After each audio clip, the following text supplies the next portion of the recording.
E eu vou começar então por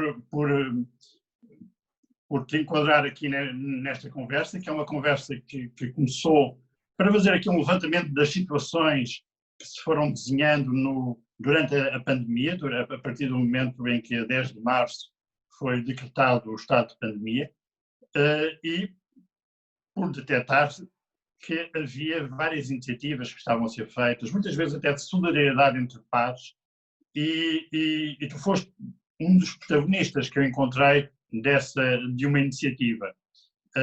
Já iremos falar nisso, mas eu iria começar por tentar perceber quem é o David Marques, intérprete e coreógrafo, não é? Que nasceu em 85, que de uma forma regular a partir de 2008, eu encontrei em 2008 ou em 2007, o motor de busca. 2008. 2008. Que em 2008 começas um trabalho como intérprete e depois também como coreógrafo.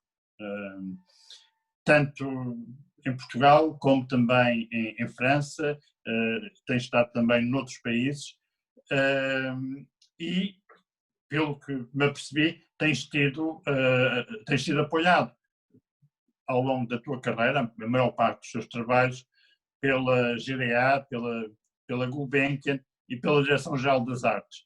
O que, se não fosse este cenário complicado da pandemia, até poderíamos dizer que para um conjunto de artes e trabalhos emergentes em áreas como a dança, que haveria uma possibilidade, que se abriu uma possibilidade, não é? Eu não sei se concordo que a dança é uma arte emergente, para começar. Sim, não é, não é. De todo, e muito menos que os apoios que eu tive foram apoios que eles viabilizaram os trabalhos, nem todos os trabalhos, mas viabilizaram alguns trabalhos, mas sempre numa perspectiva do mínimo dos mínimos com que é possível fazer um trabalho profissional. Portanto, eu diria que foi muito importante ao longo dos anos ter tido esses apoios, mas foram sempre apoios numa escala que me permitiram apenas fazer aquele trabalho com o mínimo de dignidade e, em muitos casos, a não conseguir ter honorários para mim ou a ter honorários muito abaixo daquilo que seria justo para o trabalho que eu estava a realizar. Portanto, a visão de que estes 12 anos, de 2008 até agora, foram 12 anos de muito apoio institucional, ou, enfim, de fundações e da DG Artes, é um facto que eu tive esses apoios, eu e outros artistas tivemos esses apoios, mas foram sempre de uma escala muito pequena e portanto eles não me tornaram um otimista para poder concordar contigo e dizer-te que agora com a pandemia aquele otimismo que eu tinha se desvaneceu. Não, eu não tinha um grande otimismo porque não fui tendo grandes apoios, nem eu nem outros artistas. Eu sei que, claro que ter tido ao longo destes anos algum apoio para fazer o trabalho foi fundamental para mim e não aconteceu a toda a gente, digamos. Nem toda a gente conseguiu ir desenvolvendo trabalho com apoios, mas sim, não foi por causa desses apoios pontuais. Eu falei da questão emergente, nem estava... disse mal em relação à dança, porque de facto a dança não é uma atividade emergente, mas porque eu detectei que nas tuas produções e coproduções tu tens um conjunto de estruturas associadas ou com as quais colaboraste, como o Alcântara, a Eira, o Espaço do Tempo, que se tem caracterizado por uma linha de apoio muito mais às atividades na área performativa e que tem marcado aí a sua intervenção. Uhum. A EIRA foi fundamental, desde que eu terminei o curso da Escola Superior de Dança em 2007 e imediatamente depois de ter concluído o curso, eu julgo que ainda nos últimos meses de curso, ainda não tinha entregue o trabalho final, que é uma espécie de relatório que na altura era imprescindível fazer, eu já estava na EIRA, o Francisco Camacho, que me tinha orientado um trabalho meu na Escola Superior de Dança, sugeriu-me desenvolver esse exercício que eu tinha feito para a escola, na EIRA, e portanto eu passei imediatamente de um contexto escolar, académico, para um contexto profissional em que tinha um espaço de trabalho, e era isso que tinha, na verdade, na altura, tinha um espaço de trabalho, acesso à infraestrutura e ao material que a EIRA tinha, e claro também ao aconselhamento do Francisco e das pessoas que estavam na altura ligadas à EIRA e que faziam uma espécie de acompanhamento do trabalho. Portanto, a EIRA foi fundamental nesse período inicial e foi fundamental depois, porque foi o espaço em que eu mais ensaiei, foi o espaço que também porque eles sempre tiveram, mesmo na altura do outro estúdio no Marquês de Pombal, sempre houve uma política muito forte na EIRA de acolher residências e acolher artistas que precisassem de ensaiar. E que às vezes naquele cenário que tu estavas a falar, em que os apoios são bastante diminutos, são quase residuais, são um elemento importante essa solidariedade entre estruturas, não é? É fundamental. Eu imagino que a EIRA cumpra o seu papel cumpre o papel que se propõe ter, abrindo-se a outros artistas, mas nem todas as estruturas fazem isso. Portanto, apesar de eu achar que há uma espécie de responsabilidade social de uma estrutura quando tem um espaço de o abrir, nem todas as estruturas fazem isso. E o Francisco Camacho, na EIRA, sempre teve essa política, e eu acho que haverá muito poucos criadores, pelo menos em dança, que não tenham passado em algum momento dos seus percursos pela EIRA. E, portanto, sim, esse apoio é fundamental, porque pagar um estúdio, por exemplo, é dispendioso e, na maior parte das vezes, não há recursos financeiros sequer para pagar decentemente às pessoas que estão envolvidas no projeto, quanto mais para pagar um espaço de trabalho, que pode ser muito caro, pode ser exorbitante. O valor de, se tu trabalhares 2 meses diariamente, é muito caro ter um espaço de trabalho. E, portanto, a EIRA foi fundamental ao longo do meu percurso todo, no princípio fundamental também porque me produziu, nos primeiros 2 anos a EIRA produziu o meu trabalho, portanto deu-me essa ajuda muito forte também na relação com alguns parceiros e a dar visibilidade ao trabalho e a profissionalizar o meu trabalho, que eu tinha acabado de sair da escola. Eu também trabalhei com o Francisco Camacho como intérprete, também fiz assistência de produção na EIRA, portanto foi uma estrutura que sempre me acolheu de muitas maneiras, não só a produzir o meu trabalho. E depois, claro, ao longo do percurso há outras estruturas e outros espaços, como o Espaço do Tempo, ou o Espaço Alcântara, o Capa, em Faro, que é um espaço incrível. Sei lá, muitos sítios pelo país que, regra geral, não dão apoio financeiro, pelo menos nunca isso aconteceu comigo. Há um apoio às refeições, se forem espaços de residência fora de Lisboa, às vezes há um apoio às viagens, mas não há uma FII, não são residências pagas, ou seja, as pessoas trabalham em residência ou nesses espaços e não recebem dinheiro por isso, mas recebem de outras maneiras, porque é um apoio, digamos, em géneros. David, quando tu acabaste a tua formação na Escola Superior de Dança, não é? Como é que tu imaginavas que seria o teu trabalho futuro, e que confronto é entre essa imaginação inicial, esse teu sonho de dançar, e a forma como hoje tu estruturas e organizas o teu trabalho? Eu li que tu tens algumas linhas de força no teu trabalho, tu trabalhas muito sobre o cruzamento do olhar, da forma como o olhar trabalha as relações que se criam entre as pessoas e o tempo. Gostava que me falasse um pouco sobre isso. Olha, eu acho que eu nasci em Torres Novas, que não é muito longe de Lisboa, é uma hora de Lisboa, e nasci e cresci ali no final dos anos 80, princípio dos anos 90. E eu não sei se hoje em dia ainda é assim, mas na altura Torres Novas estava, claro, a 100 km de Lisboa como está hoje, mas estava muito longe de muitas maneiras, não é? O Teatro Virgínia, que hoje é um teatro... bom, hoje em dia talvez não seja a melhor altura para falar do teatro, porque ele deixou de ter uma direção artística por um programador, mas nos últimos anos, com o Tiago Guedes, depois com o Rui Sena, com outras pessoas, foi um teatro que se inscreveu no panorama nacional, não é? Por ter uma programação importante, interessante, Na Aliás, altura no que eu lá Tiago morava, Guedes, naquela zona, foi criado um festival que eram materiais diversos, que que existe, foi aliás, ainda, bastante importante neste contexto, não é? exatamente, sim, sim. Já, na verdade, o festival já chega depois de eu sair de Torres Novas, portanto, digamos que eu, como residente naquela zona, não pude usufruir do Festival Materiais Diversos, quem me dera ter usufruído do festival e do Teatro Virgínia, como ele depois se veio a tornar. Mas na altura, não, portanto, Torres Novas estava longe de Lisboa, de muitas maneiras, não só geograficamente, de Lisboa ou de um centro. Eu sentia isso e, portanto, para responder à tua pergunta, eu projetava muito sobre o futuro e pensava muito sobre o que é que seria ser bailarino, o que é que seria ser coreógrafo, e os exemplos que eu tinha eram exemplos de professoras de dança que eu tinha, que tinham feito a Escola Superior de Dança e, portanto, nesse sentido podiam-me dar alguma visão daquilo que poderia ser estudar em Lisboa, estar em Lisboa, mas não eram bailarinos e coreógrafos profissionais. Essas pessoas não faziam dança num contexto da pedagogia, importantíssimo, mas não me davam uma visão daquilo que poderia ser o trabalho como bailarino e coreógrafo. Eu julgo que a vir para Lisboa fui percebendo, e também porque vir para Lisboa para mim significou precisamente isso, conhecer de perto uma série de maneiras de fazer e pessoas que me interessavam. E eu, ao longo desses 4 anos, acho que fui tentando criar essa visão do que poderia ser o meu trabalho e fui percebendo que...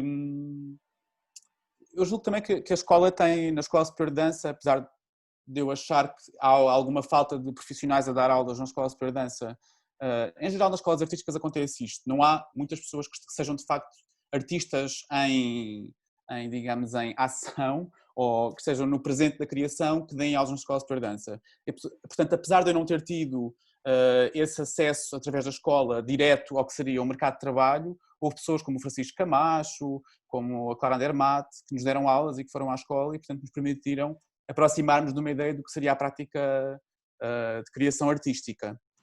E, portanto, eu fui fazendo de uma maneira muito intuitiva criando essa imagem, essa projeção do que é que poderia vir a ser. E percebi que me interessava estudar mais e ter outros modelos, e foi por isso que eu depois fui para a França estudar e fiz Tu foste para Montpellier, não foi? Exato, fui para Montpellier fazer um curso que se chamava, chama ainda, Exerce, que era um curso que já tinha havido vários portugueses que tinham feito na altura, quase todos os anos havia um português que fazia o curso, o Nuno Lucas fez o curso, a Márcia Lança fez o curso, a Sara Vaz, pronto, e depois eu também fui, em 2000, já 2 anos depois de ter terminado a Escola Superior de Dança, portanto trabalhei 2 anos ali ligado à EIRA e depois decidi, pronto, tentar candidatar-me ao curso, fiquei e fiz esse curso. Ele hoje em dia é um mestrado. Esse curso foi meio que transformado no mestrado. Em França houve assim uma onda de reconversão de cursos sem grau académico em cursos com grau académico, e ele hoje é um mestrado, mas na altura não, era um curso sem grau académico. Era um ano letivo, no meu caso foi um ano letivo. Mas que te proporcionou contacto com criadores. Eu vejo que nas fichas dos teus espetáculos há criadores que se vão mantendo desses contactos que tu foste fazendo, não? Ou não? Foi, na altura foi muito importante porque eu conheci, de repente, estava em Montpellier, num curso internacional e que tinha, e que também era um bocadinho a bandeira do curso, como aliás em França muitas vezes a ideia de acolher artistas de muitos sítios do mundo e portanto era ali um grupo de 12, 13 pessoas de muitos sítios do mundo, mais ou menos com as mesmas idades, e que tinham experiências diferentes, mas na maioria eram todos intérpretes de dança já, quando chegam ao curso, e para além desse contacto com outros artistas da minha idade, que veio, na verdade, a revelar-se muito importante, eu não só tive uma relação pessoal que nasceu desse curso e que também foi uma relação profissional, com um coreógrafo israelita, como conheci uma série de pessoas, Eu não sei se sei dizer bem o nome, é o Ido Ferrer. Ido Feder. Ido Ferrer, com quem tu criaste uma trilogia, não é?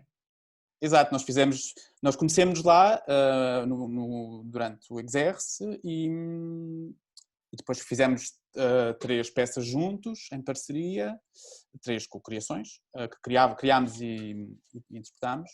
E também no âmbito do curso, bom, houve outros colegas que eu conheci, que depois encontrei mais tarde, com quem voltei a trabalhar noutros contextos, e também coreógrafos, o Loïc Touzé, o David Van Paak, houve assim algumas pessoas que eu encontrei como professores na minha escola, nessa escola, nessa formação, e que depois encontrei mais tarde em contextos de criação das suas peças e fui intérprete de peças do Loïc Touzé, tenho feito algumas peças com ele e fiz assistência a uma peça dele para o Ballet de Lorraine, portanto é uma pessoa com quem eu mantive uma relação profissional muito forte e até hoje, e que precisamente nasceu aí nesse curso que fiz em 2011 em Montpellier.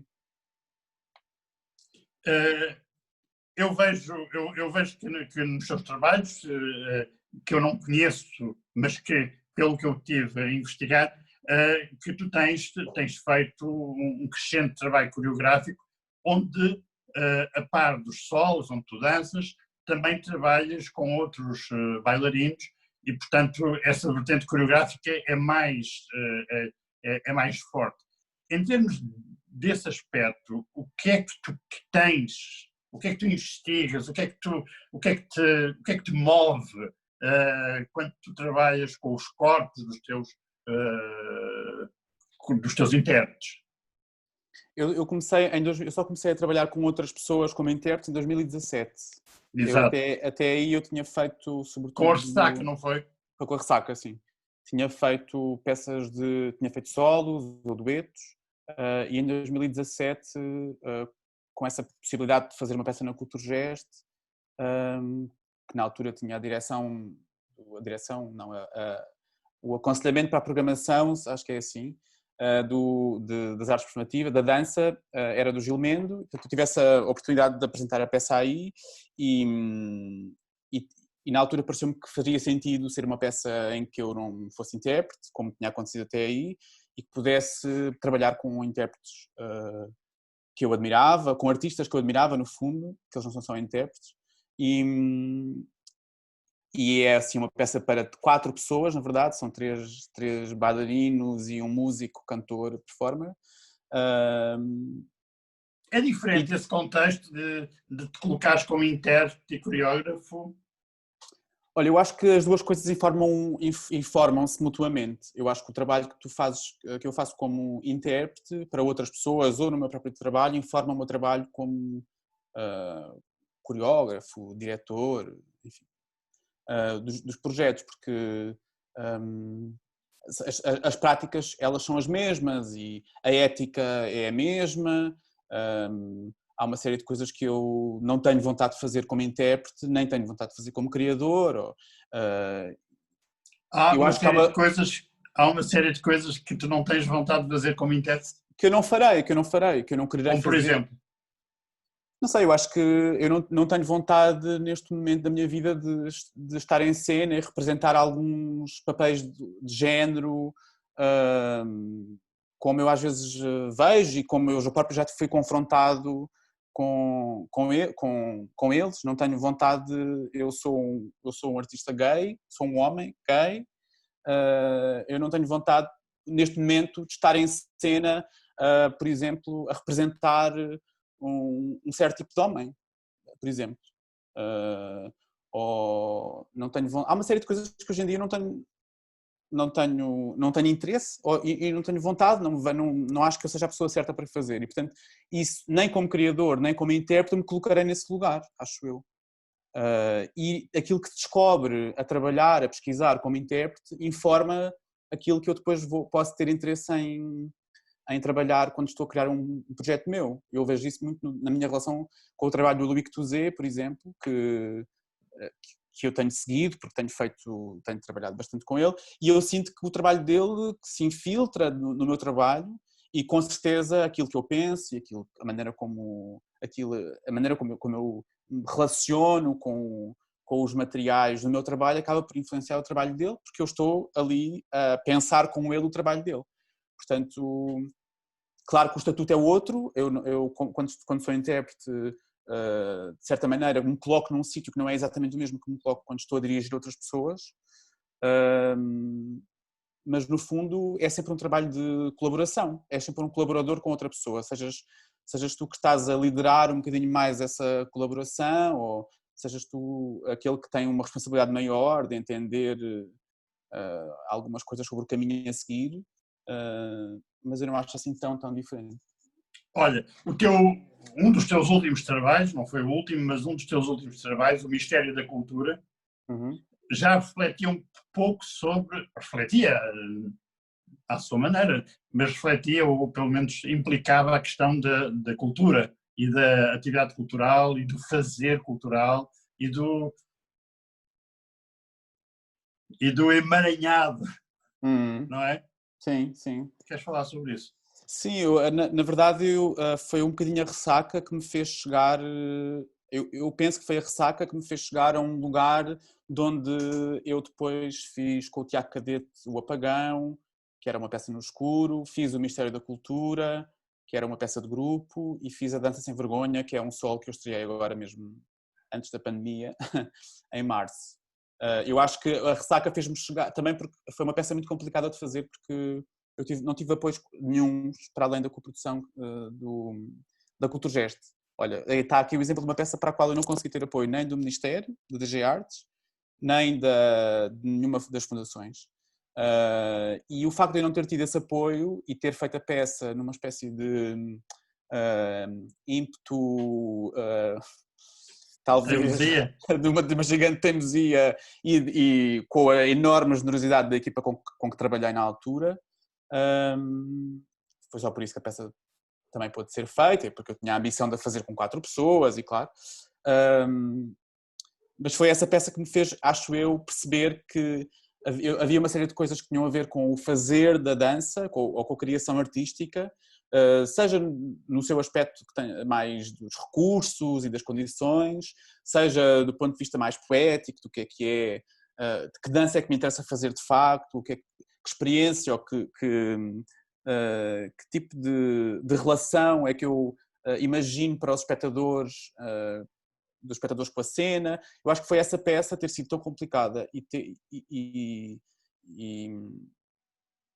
chegado, fez-me chegar a um sítio a partir do qual eu achei que as outras peças tinham que falar desta minha relação com a criação e da minha relação com ideias de coreografia, do estatuto de espectador, enfim.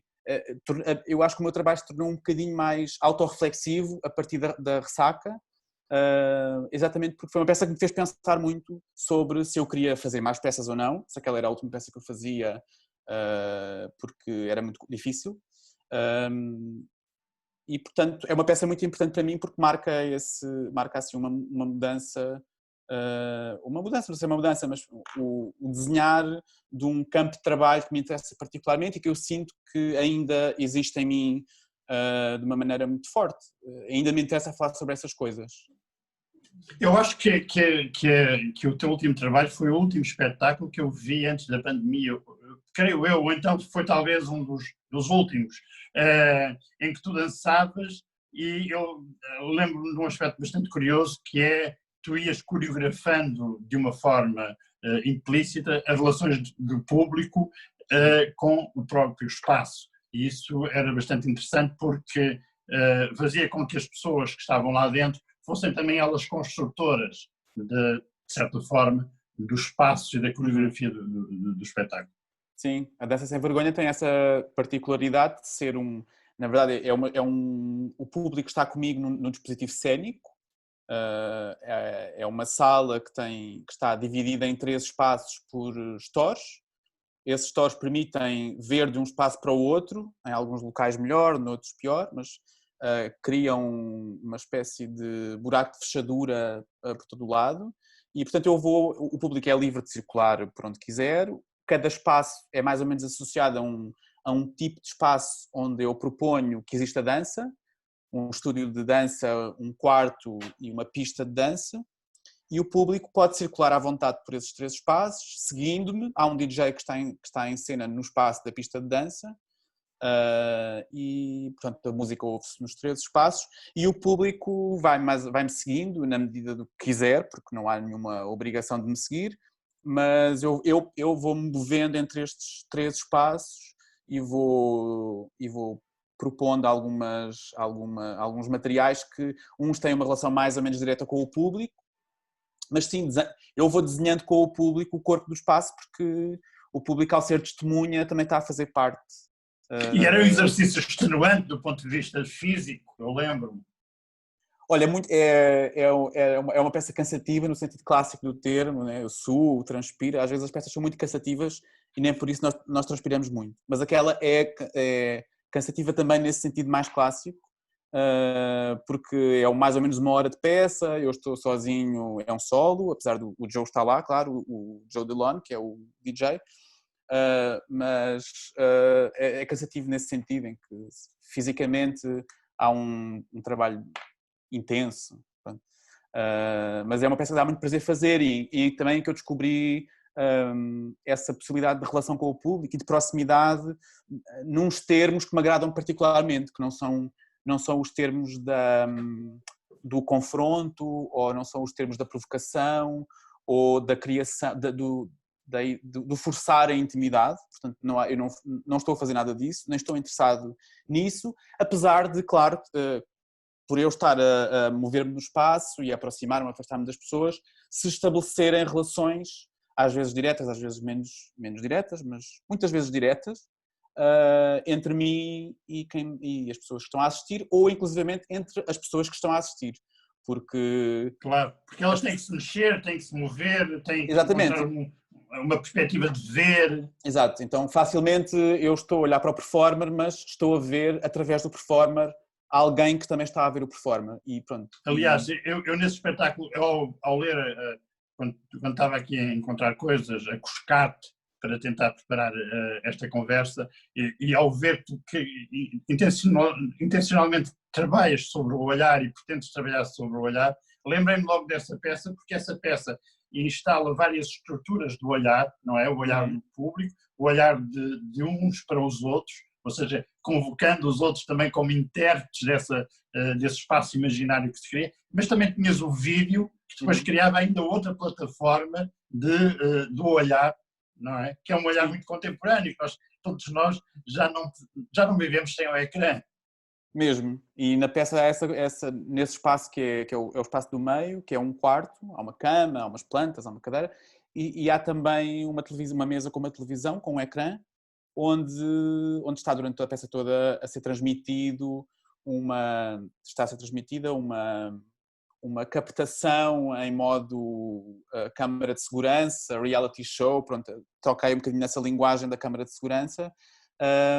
Estão a ser transmitidas 2 divisões da minha casa, onde eu apareço na minha vida normal, a dormir, a comer, e também a dançar. Portanto, há a proposta de que no meu espaço privado a dança ocupa um espaço semelhante àquele que ocupa a comer, tomar banho, discutir, sei lá, fazer amor, essas coisas que nós fazemos em casa. E pronto, e o processo para a construção do vídeo é engraçado, porque eu de facto durante uma semana coloquei estas câmaras de vigilância em minha casa e deixei-as a filmar 24 horas por dia, portanto fiz assim uma espécie de Big Brother da dança para mim, para depois me surpreender muito a ver as imagens, foi divertido. Depois com o Diogo Brito, que foi a pessoa que fez o vídeo comigo, montámos... Aquelas imagens que nós vemos resultam de uma captação assim, e não de uma, agora vamos montar este plano. Não. Nós montámos as câmaras nos sítios que achávamos que fazia mais sentido, porque eram locais da minha... Eu já nem moro nessa casa, mas eram locais da minha casa onde se conseguia ver mais do que uma divisão. Naquele ângulo na sala conseguia-se ver o corredor e a sala, no outro ângulo na cozinha conseguia-se ver a porta da casa de banho e o meu quarto. Montámos aí, só por terem sítios onde se conseguia ter uma maior visão do que era a casa, e deixámos a gravar durante uma semana. E depois de muitas horas de vídeo, montámos aquela espécie de diário, não é? Eu acho que nos reality shows eles dizem que é um diário, então é uma espécie de diário da semana em que eu apareço sozinho em casa. Eu morava sozinho na altura e apareço sozinho em casa, na minha vida normal, e a dançar também. Nas danças que eu faço e sempre fiz em casa, para me divertir, para passar o tempo. Olha, vamos então chegamos ao dia 10 de março. O que é que ele... Eu tenho andado a fazer esta pergunta repetidamente, já é quase que um mantra, que é o que é o 10 de março veio interromper ou não na tua vida artística? Olha, eu estava em França, porque eu estreiei a Dança Sem Vergonha, este solo de que estamos a falar, e no dia seguinte voei para a França para trabalhar 2 dias com um coreógrafo, o Rémi Héritier, em Tours, e depois, supostamente, ia passar o resto do mês e parte de abril com o Loïc Touzé, precisamente, a fazer assistência a uma peça que ele está a fazer para o Ballet de Lorraine. E, portanto, eu fiz esses 2 dias de trabalho com o Rémi Héritier, fui para Nancy, ainda trabalhei uma semana em Nancy, e, portanto, aqui já estamos a chegar ao 14 de março, se não estou enganado, e depois, no final dessa semana, nós trabalhávamos ao sábado também, ainda fizemos o ensaio de sábado e no domingo, ou melhor, no sábado à noite percebemos que não íamos poder continuar, isto foi dia 15 já de março, não íamos poder continuar e cada um tinha que ir para casa, eu para Lisboa e as outras pessoas para as suas cidades, porque não ia ser possível continuar o trabalho lá. Houve um delay, digamos, em França em relação ao confinamento e em relação a estas medidas de segurança. Eu era um bocadinho o arauto da desgraça ali, lá, porque eu falava com os meus amigos e falava com com a minha família em Portugal e pronto, isto chegava e dizia, olha, está a acontecer isto em Portugal, as pessoas já estão a ficar em casa, etc. Os meus amigos aqui, artistas, também já tinham tido o seu trabalho cancelado ou já tinham percebido que o trabalho não ia ser feito e, portanto, já estavam em casa. Pronto, e lá ainda não havia bem essa percepção, houve um atraso de alguns dias, no princípio, em relação às medidas de segurança. E, portanto, eu vim, se não estou enganado, no dia 15 de março, para Lisboa e vim para casa e fiquei em casa, em confinamento, sem saber, como toda a gente, sem saber muito bem o que é que iria acontecer e o que é que teria que ficar suspenso ou não. E fui percebendo, como toda a gente, eu espero que a maior parte das pessoas, que algumas coisas iriam ser reagendadas, outras coisas eventualmente iam cair definitivamente. Mas foi isso. O meu 10 de março acabou por acontecer um bocadinho mais tarde, porque eu estava em França na altura. E depois, quando chegas aqui e percebes a situação que se está a gerar, tu tens uma iniciativa muito curiosa, porque muito artesanal também, não é? Parte de uma folha de Excel. Desta vez a folha de Excel poderia salvar as pessoas. A primeira folha, exato, a primeira folha de Excel com que eu olhei, para a qual eu olhei com alguma esperança. E com medidas de uma maneira muito artesanal e muito simples mesmo. O que aconteceu foi que a Carlota Lagido escreveu um post no Facebook. Na verdade, o que ela fez foi, ela criou um post no Facebook em que falava da situação que estava a acontecer no setor artístico, para usar a expressão abusadíssima do setor. No setor, na comunidade da cultura e das artes, dos profissionais da cultura e das artes. Fez esse post meio que a fazer um apelo às pessoas para agirem, para fazerem alguma coisa e pronto.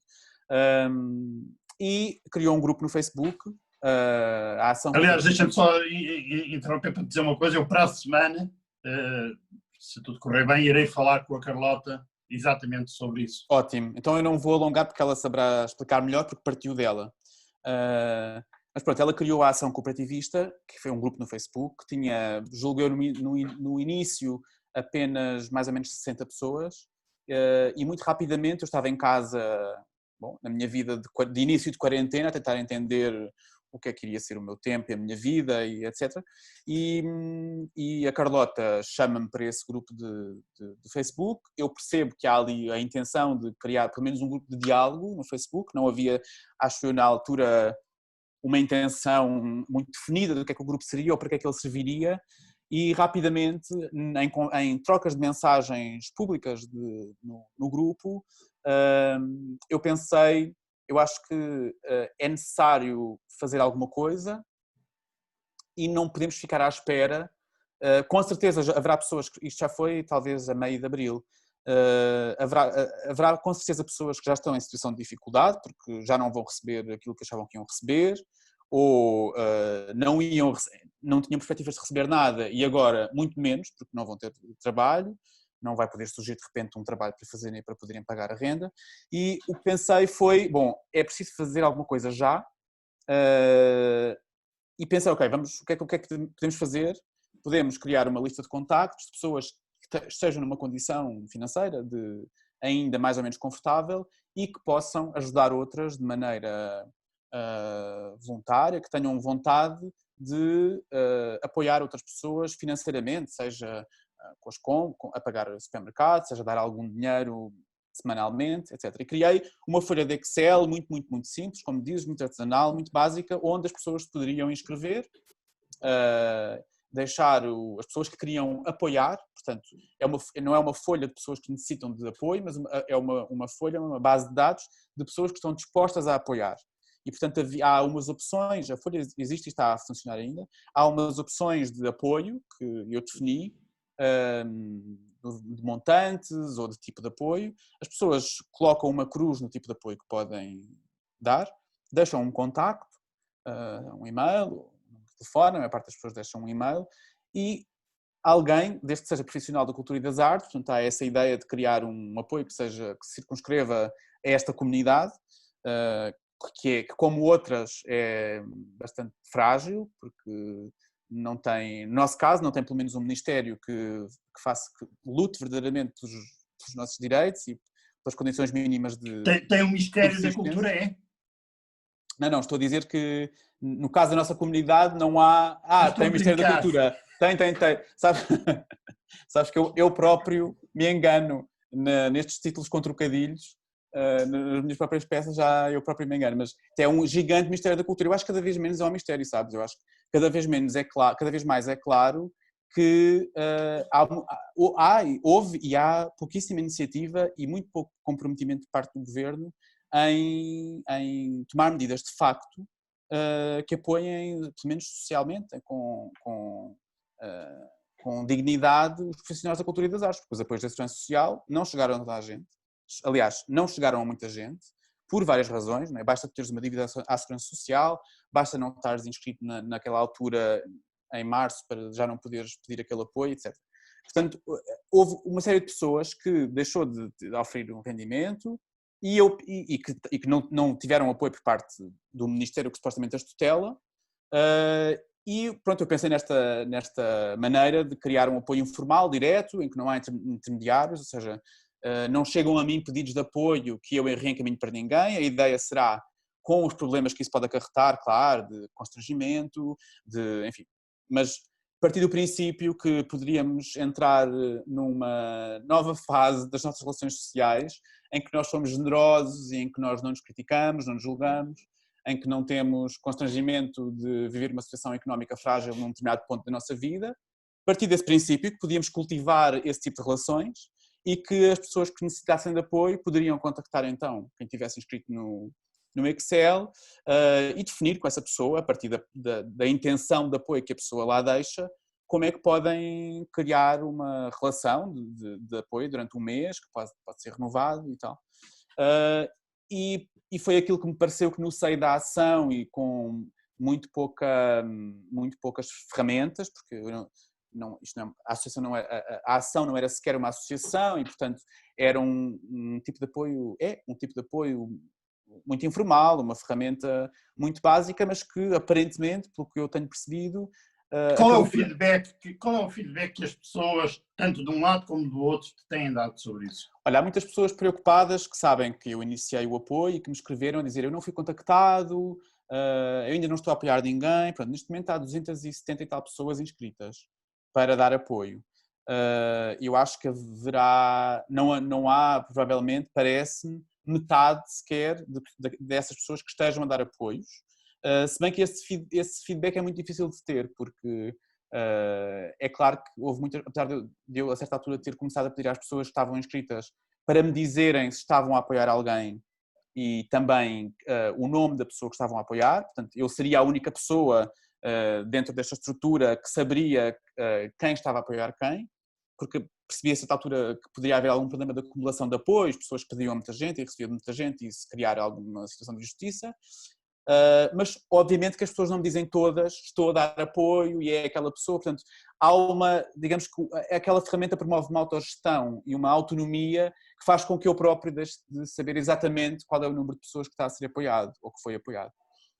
Eu tenho a ideia de que bastantes pessoas, algumas dezenas de pessoas foram apoiadas, mas esse número pode ser bastante maior e eu não ter conhecimento, portanto é muito difícil ter uma noção real David, do que... essa ideia que tu tiveste é uma ideia extraordinariamente pragmática, como pragmática também é a iniciativa que a GDA teve de dar 200 euros, um vale aos cooperadores, e que já tenho tido feedback disso também, tem sido um apoio fundamental, muito importante. E agora, no contraponto desse pragmatismo, e eu já não queria falar sobre o que é que eles não fizeram, porque acho que é chover no molhado, mas porque é que esse pragmatismo não é capaz de entrar no Palácio da Ajuda? Olha, eu não te sei responder, sinceramente, porque eu vi uma linha de apoio de emergência que ainda nem sequer chegou a toda a gente que a recebeu. Portanto, há uma série de pessoas que conseguiram, das que conseguiram, houve algumas que ainda nem sequer receberam esse dinheiro. A Gulbenkian, A maior parte dos projetos ainda nem celebraram os protocolos. A Gulbenkian foi infinitamente mais célere, ou a Fundação GDA, foram infinitamente mais céleres, com montantes semelhantes do que foi o Ministério. Portanto, eu não sei, eu acho que não é por falta de interlocutores no terreno, porque através, por exemplo, da ação cooperativista, criou-se um espaço muito importante de diálogo e de pressão, que é o Unidos pelo Presente e Futuro da Cultura em Portugal, que é um espaço de discussão em que vários grupos informais, como a ação cooperativista, mas outros formais, como o SENA, a Fundação GDA, precisamente, a Rede, a Plateia, enfim, muitos grupos que se juntaram e que começaram a ter um diálogo entre eles e que começaram a fazer alguma pressão, bastante pressão junto da tutela, e que são interlocutores no terreno. Portanto, estes grupos, que alguns foram ouvidos, tanto pelo Presidente da República quanto pela Ministra, eles são interlocutores no terreno que poderiam trazer esse pragmatismo ao Ministério. Portanto, houve uma abertura da tutela em relação a alguns destes grupos, em relação, por exemplo, à questão da intermitência, que julgo que, entretanto, já terá outro nome, ou na articulação entre os vários ministérios. Portanto, estas reuniões têm acontecido. Aparentemente, há vontade por parte da Ministra de ouvir estes, digamos, parceiros, que são pessoas que, de facto, trabalham há muitos anos nestas questões e que alguns são artistas, outros estão à frente de estruturas, portanto, são pessoas que sabem do que estão a falar. Portanto, são pessoas que terão, com certeza, não só a informação, como esse sentido do pragmático. Portanto, eu não sei o que é que falta ao Ministério para abrir uma nova linha de emergência mais abrangente, eventualmente ser contrapartida, para criar... supostamente esse trabalho está a ser feito, mas para haver um enquadramento que defenda socialmente os profissionais da cultura e das artes de facto, enfim, acho que a falta a impossibilidade de aceder ao desemprego por parte da maior parte dos trabalhadores da cultura e das artes, por exemplo, é paradigmática dessa falta de defesa de facto dos direitos dos trabalhadores da cultura e das artes. Uhum. Portanto, eu não sei responder o que é que falta, mas eu muitas vezes penso que se estas pessoas que algumas têm práticas artistas, são artistas, outras são programadoras, são produtoras, se estas pessoas têm tanto conhecimento e trabalham nisto há tanto tempo e acumulam este tipo de trabalho ao seu trabalho, que é o da produção, da programação, da criação, há um capital de conhecimento gigante que me parece que não é de facto utilizado. E acho estranho e lamento morar num país em que este capital é desperdiçado.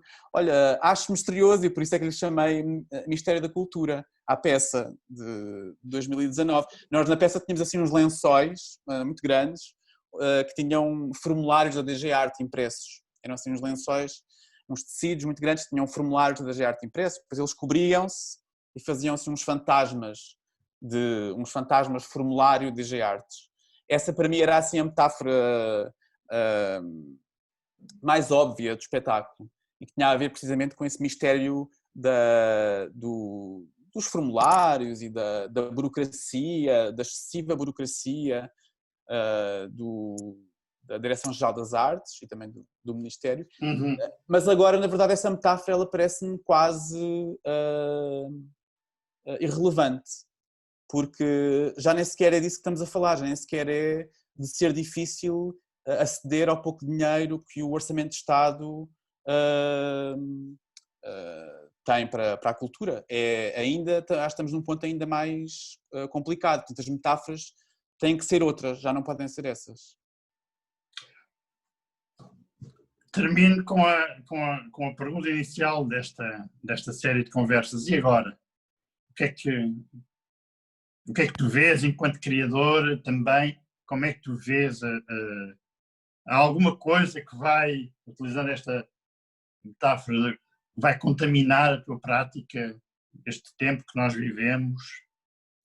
Olha, eu sinto que há qualquer coisa do digital que entrou na minha prática e eu acho que tem a ver com a pandemia. Eu comecei com o Tiago Cadete agora no final de junho um projeto digital que é um site que se chama Critique e que é um projeto que eu tenho com o Tiago que pretende vir a ser uma peça para palco ou para um espaço de apresentação. Eu vi o primeiro depoimento do Rui Pina Coelho. Uhum.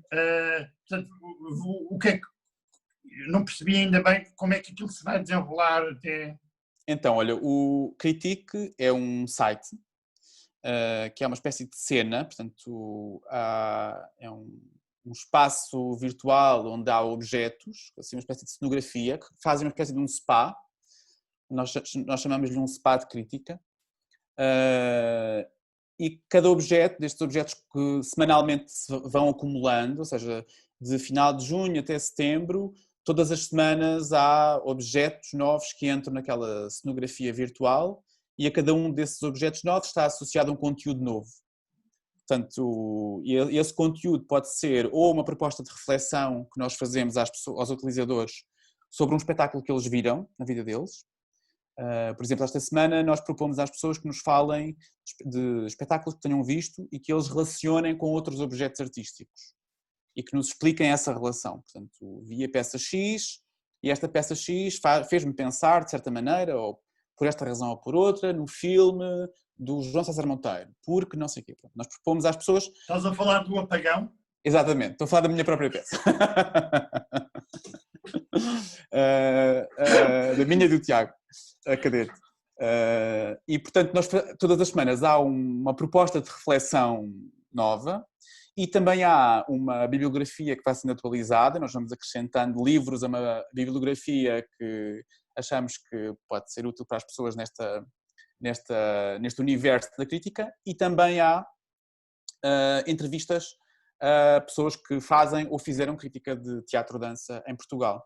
Portanto, estes são mais ou menos os conteúdos que compõem o site e que vão todas as semanas sendo acumulados, não desaparecem, vão só sendo acumulados, e depois tem uma coisa um bocadinho lúdica o site, porque tem assim uma música de fundo e depois tu podes brincar com os objetos, podes arrastá-los e criar um espaço cenográfico.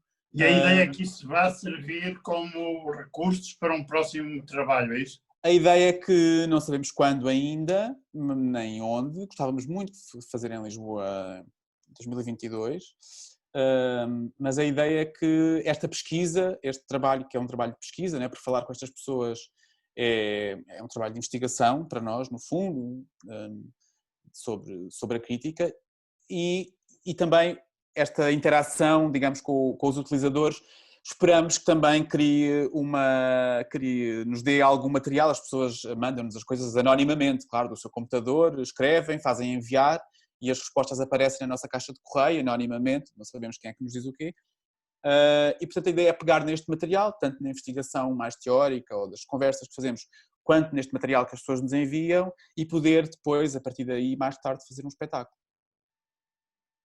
Mas, portanto, para te responder, o digital, esta coisa, esta curva, este guinar para o digital, porque de repente os espaços, se calhar, não são tão acessíveis, porque os teatros estão a reformular programações e, portanto, não te vão propor uma peça nova ou não vão aceitar a tua proposta. Faz, acho eu, vai fazer e já está a fazer com que muitas pessoas, muitos artistas, pensem no digital como uma plataforma possível de apresentação do seu trabalho ou de desenvolvimento do seu trabalho. No caso do Critico, por exemplo, isto não é um projeto para cena que nós estamos a adaptar para o digital, é um site, é um espaço de investigação no mundo virtual que tem sim a ver com este momento. Ele foi feito neste momento também, de certo modo, porque fazia sentido, já que há uma parte do nosso trabalho que nós não conseguimos desenvolver exatamente agora. Claro. Este conseguimos desenvolver, era uma ideia que já tínhamos, mas este conseguimos desenvolver agora e é isso. Portanto, eu não sei até que ponto é que o digital vai entrar na criação artística ou a criação artística vai entrar no digital. Mas eu tenho já no meu próprio trabalho, digamos, prova de que ele entrou, sim, e de que há algumas mudanças que eu acho que vão inevitavelmente acontecer. Eu sinto também, por parte de alguns, digamos, responsáveis, programadores, eu sinto uma abertura maior neste momento para repensar o que é que podem ser alguns modos de apresentação de trabalho e acho que essa reflexão que na verdade só tem que ter uma repercussão prática, tem que se manifestar de algum modo, eu acho que ela já está a acontecer e eu espero que se houver uma retoma de uma certa normalidade, pelo menos no que diz respeito ao número de pessoas dentro das salas e à regularidade das programações, se chegar a esse ponto, se voltarmos aí, que voltemos aí com esta consciência que me parece que já está a começar a existir, de que é necessário dar dinheiro a criadores para eles desenvolverem projetos, independentemente deles o apresentarem ou não, é necessário fazer um investimento sério em projetos que não tenham muitos outros parceiros e, portanto, para dar um exemplo, normalmente quando tu concorres a um apoio pontual, são os únicos apoios a que eu concorro, na verdade ele já não se chama apoio pontual, neste momento é apoio a projeto, tu tens que justificar um apoio forte de outros parceiros.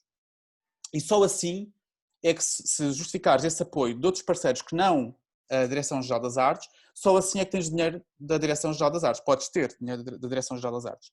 Esta situação da pandemia vem revelar uma coisa que era óbvia já há muito tempo, é que a Direção-Geral das Artes deve, a meu ver, apoiar projetos que não tenham necessariamente ainda outros apoios que o viabilizem. E, aliás, é para isso que a Direção-Geral das Artes pode ser importante, para viabilizar ela própria projetos que não têm outros apoios. E, portanto, eu acho que esta mudança de pensamento em relação ao que é o apoio às artes, seja por parte da Direção-Geral das Artes, seja por parte dos festivais, dos teatros, dos espaços de apresentação, eu acredito que ela possa vir a ser útil, mas tem que se manifestar de uma maneira mais concreta, não pode ser só um Zoom em que nós todos concordamos que esse é o caminho a seguir. Claro.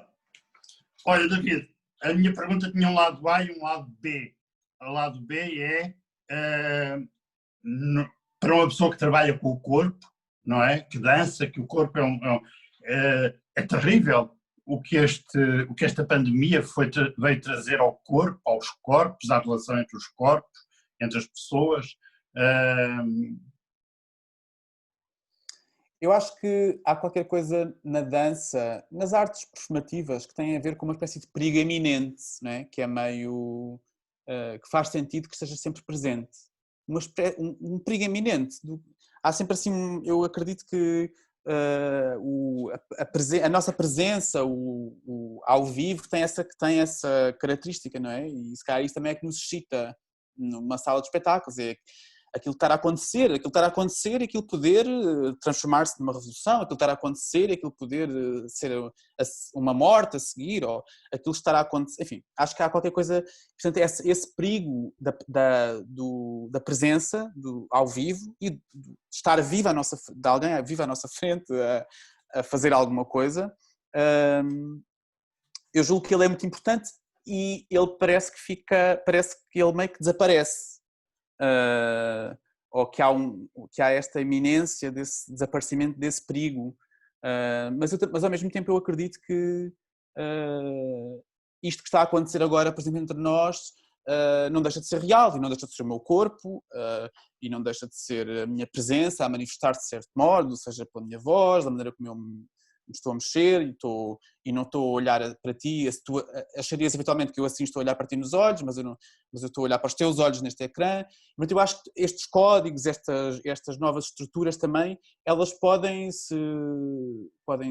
nos interessar porque, e podem ser ricas, porque elas também já fazem parte da nossa vida. A nossa vida já é feita através dos ecrãs, através dos telemóveis, os nossos corpos já começaram esse processo e, portanto, talvez agora a produção artística chegue a um lugar que vem olhar para trás para uma coisa que já tinha começado a acontecer, de uma maneira mais concreta. Claro que há artistas... sempre assim otimista? Não sei se estou sempre assim otimista, mas eu acho que as coisas terríveis que podem vir a decorrer desta distância e do medo de uns dos outros, que elas não devem ser desprezadas, e acho que elas devem, e com certeza haverá muitas pessoas a pensar nelas, não necessariamente artistas. As pessoas pensarão nelas e conversarão sobre elas e estarão inquietas com elas, mas é verdade que não foi com a pandemia que nós descobrimos que nos podíamos relacionar através dos ecrãs. Eu já colaborei com muitas pessoas artisticamente em processos quase exclusivamente virtuais, de artistas que moram longe, com quem eu colaboro, e são os e-mails, e são os Skypes, e são... Portanto, claro. essa dimensão virtual ela já existia no meu corpo, de certa maneira. Provavelmente eu não olhei para ela com muita atenção, porque há depois outras dimensões da minha vida em que não são virtuais ou que não são digitais e que se calhar me fazem esquecer do resto. Mas há artistas que há muitos anos, e não é nem dos últimos 10 anos, nem 20, que pensam exatamente o digital e que pensaram sempre a tecnologia, de que maneira que isso afetava artistas e pensadores, de maneira que isso afetava a vida das pessoas. Eu não sei se estamos a chegar a esse fim do mundo em que já não nos vamos saber reconhecer, nem cheirar, nem beijar. Há qualquer coisa que vai acontecer e que está a acontecer, e acho que vai ter repercussões no trabalho artístico. Fiquemos com essa interrogação. Se isso fizer os criadores pensar, se isso fizer os criadores, os artistas, terem vontade de dizer coisas, já não me parece assim tão mau.